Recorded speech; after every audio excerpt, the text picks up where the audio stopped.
Netaji Subhash Chandra Bose medical college में मंगलवार की सुबह इलाज के दौरान हिंदू सेवा परिषद के कार्यकर्ता दीपक केवट की मौत हो गई। परिजनों का आरोप है कि डायलिसिस के दौरान टेक्नीशियन ने लापरवाही बरती, जिस वजह से मौत हुई है। दीपक की मौत की जानकारी रखते हुए मंगलवार की सुबह परिजनों के साथ हिंदू सेवा परिषद के कार्यकर्ता मेडिकल कॉलेज पहुंचे और जमकर हंगामा किया। दीपक का शव मेडिकल कॉलेज के मुख्य गेट पर रखकर करीब 4 घंटे तक प्रदर्शन किया गया और लापरवाही करने वाले स्टाफ के खिलाफ कार्रवाई की मांग की गई। हंगामे की जानकारी मिलते ही गढ़ा थाना पुलिस मौके पर पहुंची और मृतक के परिजनों को समझाने में जुटी रही। पुलिस का कहना था कि मेडिकल कॉलेज की तरफ से इलाज में अगर लापरवाही बरती गई है तो पोस्टमार्टम रिपोर्ट में आ जाएगा। हालांकि परिजनों का कहना था कि वह पीएम नहीं करवाना चाहते हैं। परिजनों का यह भी आरोप है कि बाउंसरों के द्वारा भी मारपीट की गई है। मंगलवार को चले हंगामे के बाद एसडीएम मौके पर पहुंचे और जांच की बात कही गई, जिसके बाद प्रदर्शन शांत हुआ और परिजन शव को लेकर ग्वारीघाट के लिए रवाना हुए। ग्वारीघाट निवासी हिंदू सेवा परिषद के कार्यकर्ता दीपक केवट की किडनी में प्रॉब्लम आ गई थी, जिसका बीते 6 माह से मेडिकल कॉलेज में इलाज चल रहा था। दीपक को डायलिसिस के लिए शनिवार को मेडिकल कॉलेज के 4th फ्लोर में वार्ड नंबर 15 में भर्ती करवाया गया। परिजनों का कहना है कि दीपक की तबीयत में सुधार भी हो रहा था। सोमवार की रात को जब डायलिसिस किया जा रहा था, उस दौरान टेक्नीशियन ने लापरवाही बरती, जिसके चलते दीपक का काफी मात्रा में खून गिर गया। वार्ड के बाहर बैठे परिजनों ने देखा कि डायलिसिस मशीन में दीपक अकेला पड़ा तड़प रहा है। तुरंत ही डॉक्टरों को सूचना दी गई। इलाज भी किया गया, जहां मंगलवार की सुबह दीपक की मौत हो गई। दीपक की मौत को लेकर परिजनों का कहना था कि जो टेक्नीशियन डायलिसिस कर रहा था वह मोबाइल में व्यस्त था, जिसके चलते उसने मशीन पर ध्यान नहीं दिया और दीपक की मौत हो गई। वहीं कॉलेज के डीन डॉक्टर नवनीत सक्सेना का कहना है कि घटना की जांच करवाई जा रही है। जो भी दोषी होगा उसके खिलाफ कार्रवाई की जाएगी। साथ ही मेडिकल अधीक्षक को 3 सदस्यीय जांच कमेटी गठित कर जल्द से जल्द रिपोर्ट पेश करने के निर्देश भी दिए गए हैं।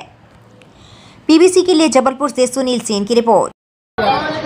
कल सुबह से हमारे कार्यकर्ता अमन केवट का भाई दीपक केवट, जो यहाँ पर बहुत समय से उसका डायलिसिस चल रहा था, कल वो सुबह से यहाँ पर उसको बुलाया डायलिसिस के लिए। सुबह से भटका रहे थे कि नई बिल्डिंग में होगा, पुरानी बिल्डिंग में। अंततः शाम को जब उसको टाइम दिया गया, उनके परिजन इतने समय से डायलिसिस देख रहे हैं। जो टेक्नीशियन था वो बिल्कुल स्किल नहीं था, उसको कुछ नहीं आ रहा था। उसने जैसे ही उस बंदे का डायलिसिस चालू किया, वो अपना फ़ोन खेलने में लग गया।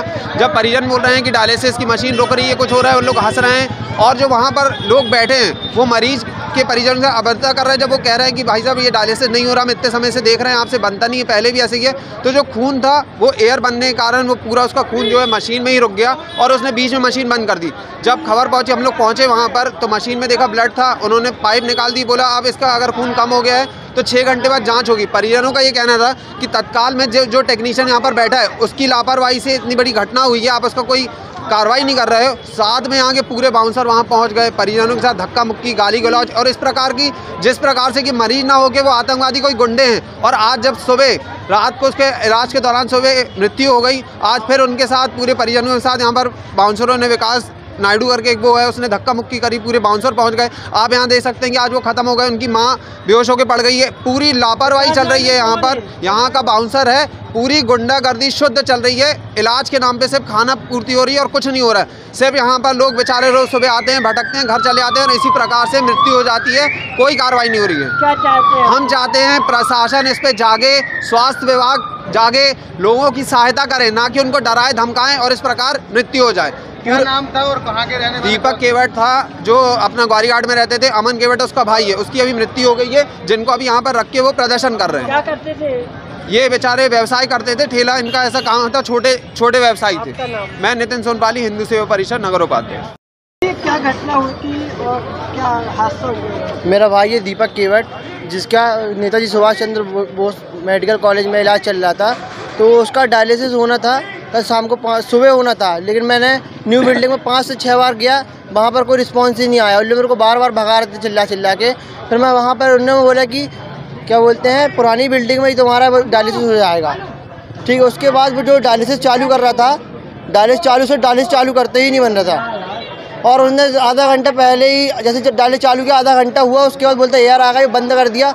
और जो किट में खून रहा वो पूरा किटी में रह गया, अंदर नहीं गया। उसने किट को फ्लैश कर दिया, खून को फ्लैश कर दिया। फिर उसका आधा घंटा बाद चालू किया उसको डायलिसिस, और ऐसे ही आधा घंटा पहले, अभी हो नहीं पाया था डायलिसिस पूरा, आधा घंटा पहले ही बंद कर दिया। और जितना खून किट में बचा था वो उसको भी बचा दिया, जिसके कारण उसको खून की कमी आ गई है और रात में डॉक्टर लोग से बोल रहे थे हम कि आप गारंटी लीजिए इसकी 6 घंटे स्ट्रगल करवाएगा कि नहीं कर पाएगा।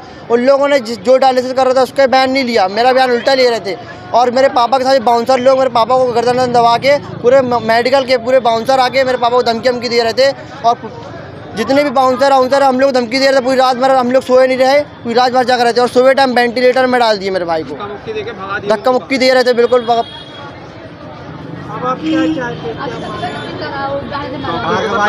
डॉक्टर के ऊपर कार्रवाई हो, जो डायलिसिस कर रहा था उसके ऊपर। डायलिसिस यूनिट में टेक्नीशियन है, हम ग्वारीघाट थाने से, अमन केवट। बाउंसर लोगों डायलिसिस वाला मरीज था, मल्टी ऑर्गन फेलियर में था, बहुत क्रॉनिक रीनल डिसीज़ थी उसको, और उसको बहुत सीरियस पेशेंट था वो। हमने उसको पूरी बचाने की कोशिश करी और अनफॉर्चुनेटली वो हम उसको बचा नहीं पाए, लेकिन बीमार काफ़ी सीरियस था वो मल्टी ऑर्गन फेलियर मतलब बहुत सारे उसके ऑर्गन जो फेलियर थे उसके। तो हम कोशिश कर रहे हैं बचाने की, हम करते भी हैं, डॉक्टर हमारा करता भी है। ठीक है, एक लापरवाही का आरोप लगा है मेडिकल में। हाँ, आरोप लगाया उन्होंने लापरवाही का। इसके लिए हम एक कमेटी बनाएंगे और कमेटी बना के जो भी उसमें तथ्य होंगे और जो दोषी होगा उसको नियमानुसार कार्रवाई की जाएगी, बिल्कुल की जाएगी। द्वारा मारपीट भी की गई। मारपीट का तो मुझे ध्यान, हो सकता है कुछ दो दलों में कुछ हो गया होगा, मुझे इतना वो नहीं है, बट आप जहाँ तक जांच का सवाल है वो मैं करा दूंगा। लगातार बाउंसरों के नाम पे मारा पीटी, नहीं ऐसा नहीं, बाउंसरे के नहीं ऐसा भी नहीं होता है कि बाउंसरे, क्योंकि अब आप सिक्योरिटी की बात कर रहे हैं तो बाउंसर किसी को रोकेगा तो ऐसा थोड़ी हो कि उसको मार देंगे कि हम उसने मार दिया या पीट दिया। ऐसा भाई दोनों तरफ से होता है, बाउंसर काम रोकना है, हाथापाई तो हो भी सकती है ना। सर, एक युवक की मौत हुई थी, परिजनों ने काफ़ी देर तक हंगामा किया, क्या कुछ मामला था? 28 तारीख को दीपक केवट जो ग्वारीघाट का निवासी है, उसको उसके परिजनों ने यहाँ उपचार के लिए भर्ती कराया था। परिजनों के बताए अनुसार उसको किडनी इन्फेक्शन था और उपचार के दौरान कल रात्रि में उसकी मृत्यु हो गई। परिजनों के द्वारा ये पहले आरोप लगाया गया था कि लापरवाही के कारण मृत्यु हुई है, जिस संबंध में पीएम कराने के लिए परिजनों को लगातार बता रहे थे। पर उनका कहना ये है कि हम किसी प्रकार का कोई पीएम नहीं कराना चाहते और हम किसी प्रकार की जांच नहीं कराना चाहते। लगातार 1 घंटे से समझाइश पुलिस के द्वारा समझाया गया कि आप पीएम कराएं, पीएम जब कराएंगे तभी वस्तुस्थिति स्पष्ट होगी कि किसी की लापरवाही है या नहीं। और फिर परिजनों के द्वारा उसमें ये लिख कर दिया गया कि हम पीएम नहीं कराना चाहते, हमारा लड़का चला गया है, आप हमें पीएम के लिए दवा ना बनाएं। और उन्होंने पीएम कराने से मना कर दिया और बॉडी को परिजनों को सुपुर्द करके उनको रवाना किया गया। सर, मेडिकल में जो परिजन पहुँचे तो परिजनों का एक आरोप रहा कि बाउंसरों की ज़्यादा मारा पीटी की गई। अब इस संबंध में यदि का जो आरोप नहीं है, लेकिन अगर अभी तक परिजनों के द्वारा किसी प्रकार की इस संबंध में कोई शिकायत नहीं दी गई है, अगर कोई शिकायत देते हैं तो उसमें विधिवत वैधानिक कार्रवाई की जाएगी। तो लगातार बाउंसरों की शिकायतें आती हैं, उसके बाद भी ये लगातार गुंडागर्दी को उतारने किस तरह की कार्रवाई होगी इनकी?